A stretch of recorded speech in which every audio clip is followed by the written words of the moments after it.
ఇదిగో ఏసీబీ వాళ్ళలో ఇద్దరు ఆఫీసర్లు నిందితులు భీమన్న శుభకామేశ్వరి, ఒకరు బాసర పిహెచ్సిలో సీనియర్ అసిస్టెంట్, మరొకరు కారేపల్లి తహసీల్దార్ ఆఫీస్లో ఆర్ఐ అంట. వీళ్ళిద్దరు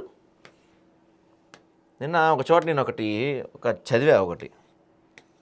అదేంటంటే ఇప్పుడు దొరుకుతారు కదా ఈ ఏసీబీ ట్రాప్లో 6 నెలల్లో ఎంతో సస్పెండ్ చేస్తారు కదా, అప్పుడు ఏం చేస్తారండి అని అడిగి ఒక జోక్ అండి ఇది. మళ్ళీ నేనన్నా నన్ను ఫీల్ అయ్యారు మీరంతా.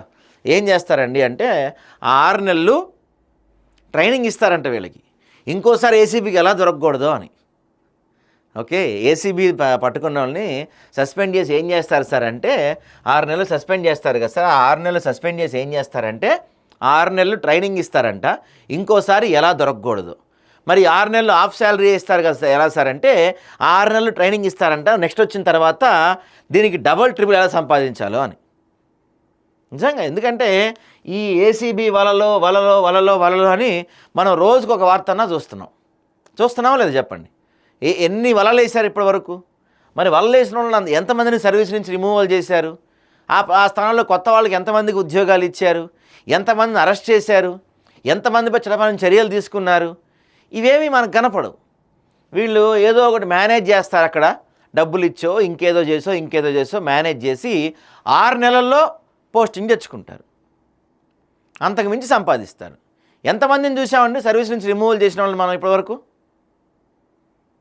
నిజంగా ఏసీబీ ఆ స్థాయిలో పనిచేస్తే, అంటే దొరికిన వాళ్ళు తాట తీసి వాళ్ళ నుంచి మొత్తం వాళ్ళ చరిత్ర మొత్తం బయటికి తీసి, వాళ్ళు సర్వీస్లో ఉన్నప్పటి నుంచి ఇప్పటి వరకు వాళ్ళు చేసిన సంతకాలపై అన్నిటిపైన విచారణ జరిపి, మొత్తం రెవెన్యూ రికవరీ యాక్ట్ ప్రకారం వాళ్ళు సంపాదించింది మొత్తం కక్కిచ్చి వాళ్ళని కటకటాల వెనక వేస్తే ఇంకోసారి ఇలాంటి పనులు చేయాలంటే భయపడతారు. కానీ ఏదో ఊరికే ఏసీబీ వలలో పలానా ఓడు మనం చూస్తానికి వార్తలు, చదువుకోవడానికి వార్తలు తప్ప వలలేసి ఏం ఉపయోగం వచ్చింది? ఏం సాధించారు? ప్రభుత్వ కార్యాలయాల్లో లంచం లేకుండా చిన్న పని ఇంత పని జరుగుద్దా? లంచం లేకుండా ప్రభుత్వ కార్యాలయాల్లో, ఏ ప్రభుత్వ కార్యాలయం తీసుకోండి మీరు, చిన్న గ్రామ సర్పంచ్ దగ్గర ఆఫీస్ దగ్గర నుంచి పై స్థాయిలో ఉన్న ఏ పనైనా తీసుకోండి, లంచం లేనిదే పలానా పని జరుగుద్ది అని ఎవరైనా చెప్పండి, ఒక్కళ్ళైనా చూద్దాం. అంతలా మనలో ఇంకా ఈ మధ్యకాలంలో కొత్తగా ఎలా నేను చూస్తున్నాను కొన్ని చోట్ల, మనమే డైరెక్ట్గా అడుగుతున్నాం ఎంత అవుతుంది సార్ ఈ పనికి అని. ఒకప్పుడు ఏంటంటే అధికారులు లంచం అడిగేటోళ్ళు, ఇప్పుడు డైరెక్ట్గా జనమే అడిగేస్తున్నారు ఈ పనికి ఎంత అవుద్ది. ఇప్పుడు డెత్ సర్టిఫికేట్ కావాలనుకో, మామూలుగా డెత్ సర్టిఫికేట్ అప్లై చేసుకుంటే ఎంతో ఫీజు ఉంటుంది, దానికి మరి తొందరగా రావాలి కదా, వీళ్ళకి అర్జెంట్ కదా, మన వాళ్ళకి అన్న ఎంత ఇస్తే ఆ పని అయిద్దని అని అడుగుతున్నారు.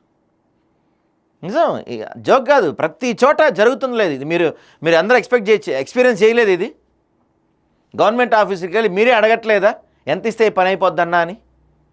అంతలా జనాల్లో అది కలిసిపోయింది. ఏసీబీ సరిగ్గా పనిచేస్తే అవేవి ఉండవు కదా.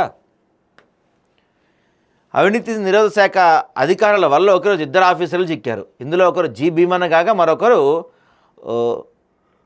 శుభకామేశ్వరి. భీమన్న నిర్మల్ జిల్లా బాసర పిహెచ్సిలో సీనియర్ అసిస్టెంట్, శుభకామేశ్వరి ఖమ్మం జిల్లా కారేపల్లి మండలం తహసీల్దార్ కార్యాలయం revenue inspector. GPF, surrender leave, FTA బిల్లుల మంజూరు చేసేందుకు డబ్బులు డిమాండ్ చేసి 9,000 ఫోన్పే ద్వారా తీసుకుంటూ బైంసా ఎస్బీ నగర్లో తన ఇంట్లో ఆదిలాబాద్ ఏసీబీ అధికారులకు పట్టుబడ్డంట. పాపం అనుకుంటూ ఉంటాడు, మరి నీ అమ్మ లక్షలు తీసుకున్నప్పుడు దొరకలేదురా, చీప్గా 9,000 దొరికిపోయాను అనుకుని ఉంటాడు. గ్యారంటీగా అనుకుంటారు అంత ఇల్లు. ఇక family member certificate verification, attestation forward చేసేందుకు లంచం డిమాండ్ చేసి కారేపల్లిలో తన ఇంట్లో 10,000 లంచం తీసుకుంటూ దొరికారు. ఏసీబీ అధికారులు ఘటనా స్థలంలో 10,000 నగదు స్వాధీనం చేసుకున్నారు. భీమన్ను అరెస్ట్ చేసి కరీంనగర్లోని ఏసీబీ కోర్టులో హాజరుపరిచారు. శుభకామేశ్వరం అదుపులో తీసుకొని వరంగల్ ఏసీబీ న్యాయస్థానం ముందు ప్రవేశపెట్టారు. దర్యాప్తు కొనసాగుతుంది. ఈ కొనసాగుతుంది అని చూసారా, ఇక్కడ మనం గీత గీసుకోవాలన్నమాట, అది సాగుతానే ఉంటుంది, ఏమీ కాదు.